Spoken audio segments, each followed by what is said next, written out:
Hello dear all. This video is going to tell you about the short story by Mark Twain. The title of the story is Telephonic Conversation.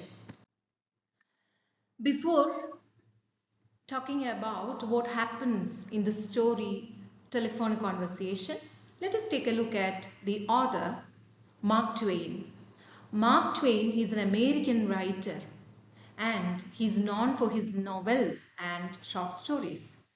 He's sharp-witted, it is witty, and he makes a very unique perspective of life. Mark Twain's Mark Twain is a pen name of Samuel Langdon Clemens.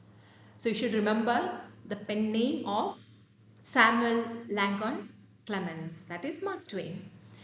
And before he started writing short stories and novel, he was a journalist. Now moving to the summary of the story. It is a humorous short story. It's not a very serious kind of story. It's a humorous one. And it satirizes. What do you mean by satire? Satire means presenting real facts in a very comic manner. It was a time when telephone was invented. So he keenly observes a telephonic conversation between people and he presents it in a very humorous manner. He also highlights the absurdities. Absurd means, the confusion kind. You're not able to, what is actually telephone intended for communication. But how communication takes place not properly, and he mocks at the technology. Let us take a look at the detailed story.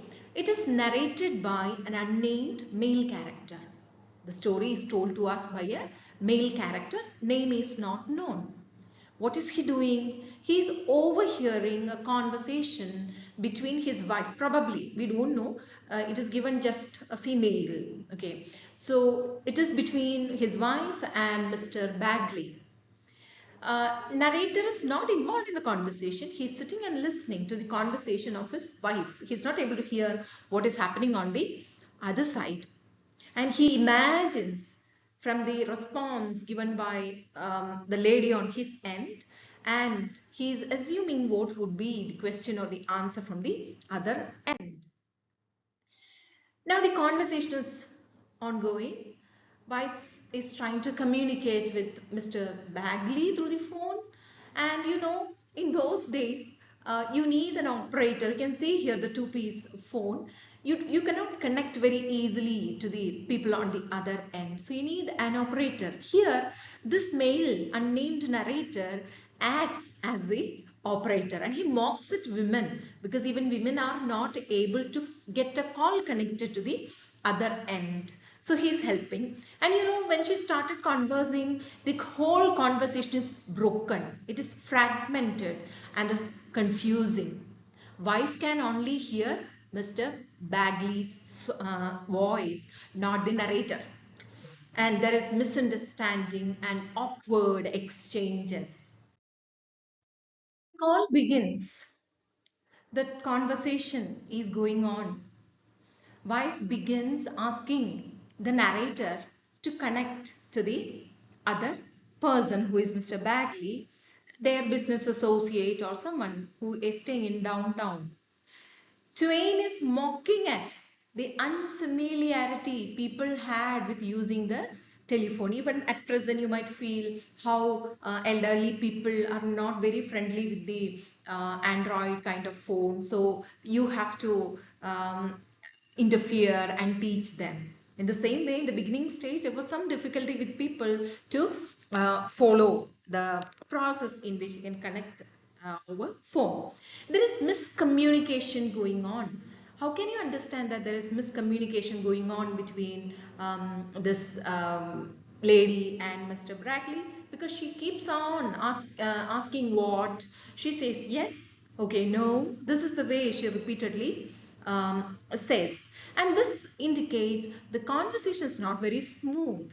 The telephone is not conveying things properly. And this is also commented very humorously by the author, I mean the narrator. The communication is totally fragmented. Fragmented means broken. Responses are often ambiguous. Ambiguous means unclear. You can't understand what they try to communicate. And it is very difficult for the narrator to piece it together, to club it together. Because she says, yes, please do. Because we don't know what is she asking them to do. She's agreeing to something. And involvement of the narrator is the most humorous, you know, the humorous aspect. He mocks throughout the absurdity of the telephone and the conversation. You should always keep in mind that Mark Twain, even though he lived and died during the 19th century, his literary genius is exceptional because he is of all times. Even though he died long years ago, his work is here prescribed for you. He's a social commentator. He talks about the social issues, but here he uses the weapon of humor to express the invention is doing with the society. So that is the end of the very short video on telephonic conversation, a short story by Mark Twain. Thank you so much.